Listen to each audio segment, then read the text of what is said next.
I would like, first of all, I would like to thank the Ogaden community in Germany for giving me the opportunity to speak to you on the behalf of Ogaden National Liberation Front and the Ogaden people.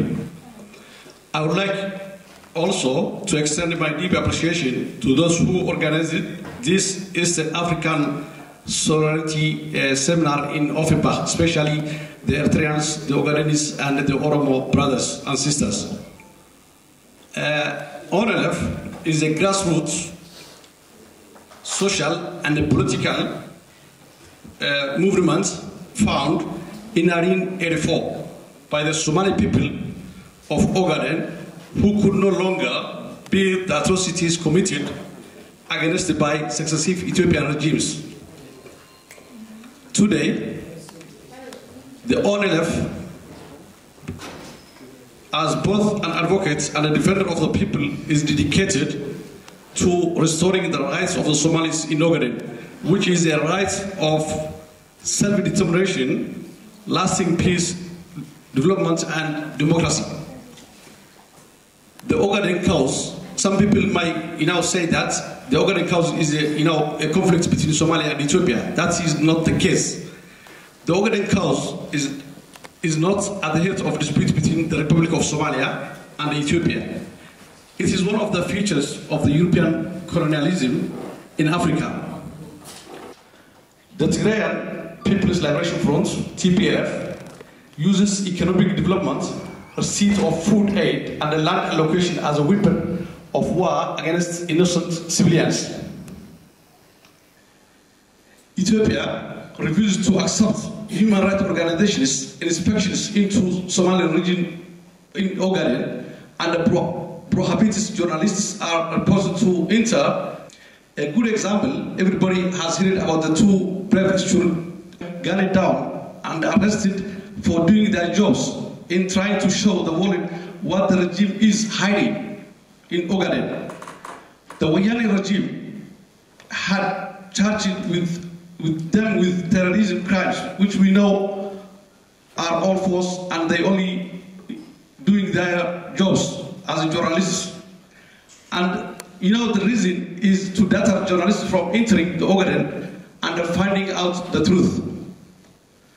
This is a clear evidence that the regime has no regards for freedom of press and will do anything to hide atrocities committed from the world. If there is at all justice in this world, Mallas and his gangs must face international criminal court in The Hague for their actions committed against in Ogaden, Oromia, Sidamo, in Ethiopia, and the war crimes in Somalia and Eritrea. Today, in Ethiopia, there is neither democracy nor rule of law. Human rights violations have been reached unprecedented level, even though many people in Ethiopia are subjected to harassment, intimidation, and inhuman treatment. It won't be an exaggeration to say that the Ogaden people suffer the most under the EPRDF regime. The Wayani regime ruling Ethiopia today has exceeded all previous regimes in its brutality and oppression against the people of Ogaden and others. Therefore, it must be confronted and stopped. Ladies and gentlemen, the joint undercover investigation by BBC Newsnight and the Bureau of Investigative Journalism has uncovered evidence that the Ethiopian government is using the billions of dollars of development aid as a tool for political operation to oppress the people. We are fully aware of the present day of global reality that the international community do have legitimate concerns and interest in the peace and stability of Horn of Africa as in any other part of the world. The chronic famine and vicarious cycle of political conflicts that ravage the people of Ethiopia do have international ramifications. The Ethio-Eritrean border issue, the frequent incursion by the Ethiopian army into Kenya and Somalia, the conflict between Ethiopia and Sudan, and similar regional problems cannot be solved without probing into the underlying cause of the problems to understand the real issues. The ONLF will make a concerted effort in engaging the Ethiopian People Liberation Fronts, opposition groups, and other organizations at all levels by, number one, actively working in establishing an effective alliance comprising of liberation fronts and Ethiopian opposition groups that are joining in fighting with the Wayane regime. Number two, strengthening the relationships and existing ties between Ogaden communities and the Oromo communities and other Ethiopian organizations in diaspora. Number three, taking part in all activities that will encourage the Ethiopian people to fight against the Wayane regime in any ways.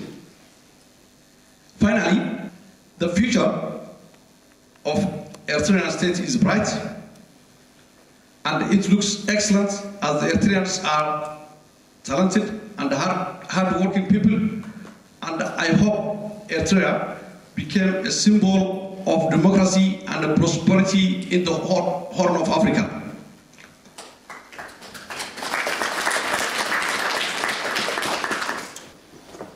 I hope also that the Somali Republic will find a solution to their problems by themselves, and there will be a lasting peace, stability, and prosperity in Somalia. Ogaden and Oromia will be free, inshallah, and the Horn of Africa will be the most stable region in the world without malice and his gangsters. Eritrean community, we support, I will say, when we give unlimited solidarity to our people in Oromia and Ogaden, and I agree with every word said my colleague. So, to get your freedom as such is not enough. To be independent is also not enough.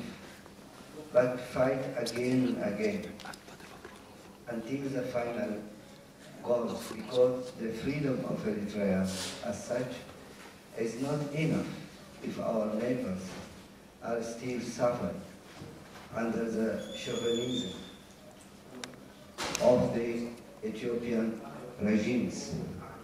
But as we know, the people of Ogaden, and Somalis, and Oromos, and others, they have their own culture, their own land, their own identity.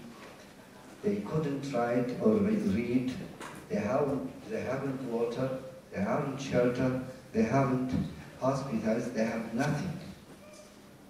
But they use it there to fight against each other. That's the regimes of Ethiopia at that all time, or also now. Once a day, it will come, as my colleague said, that the people of the Horn will live in peace.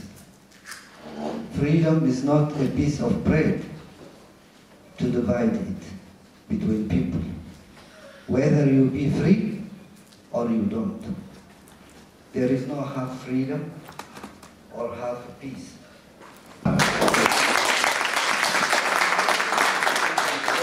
Er ist die Representative von OLF und Oromian Verein in Deutschland. Willkommen.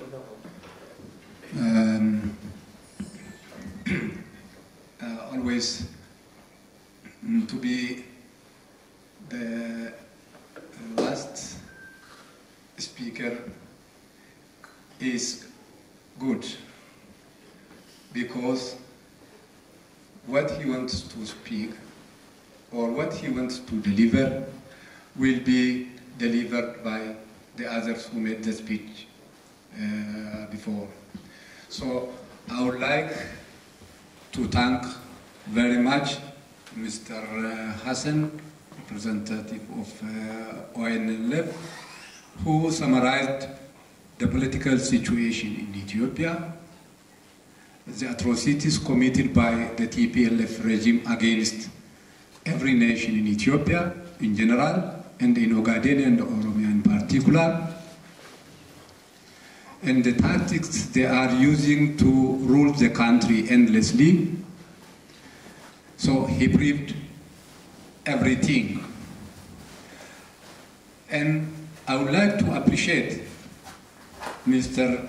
Sefaf Mohammed, representative of the Eritrean community, who briefly told us what we should do and what they were doing.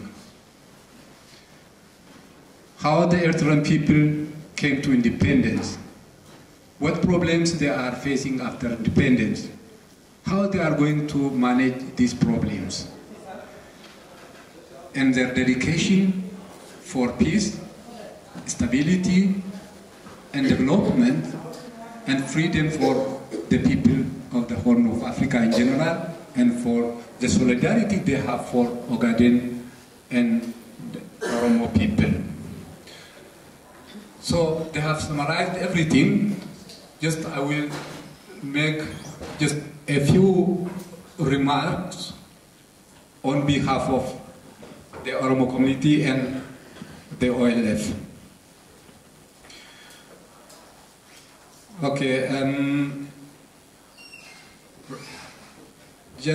ladies and gentlemen,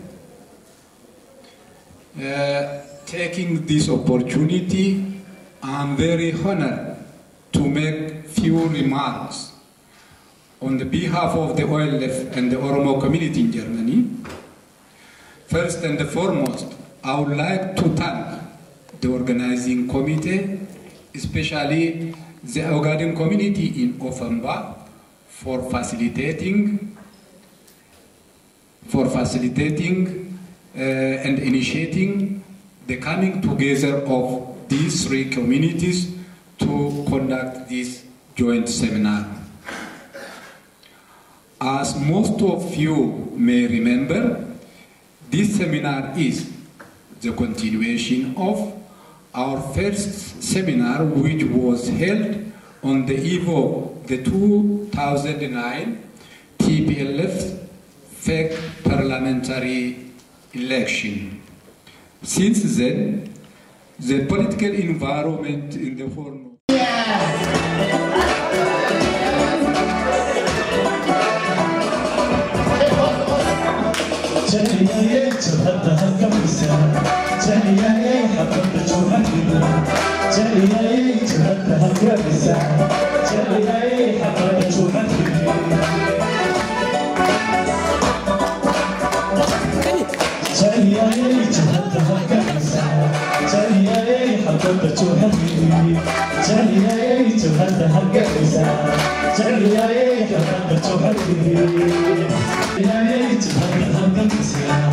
Jaaliyaadka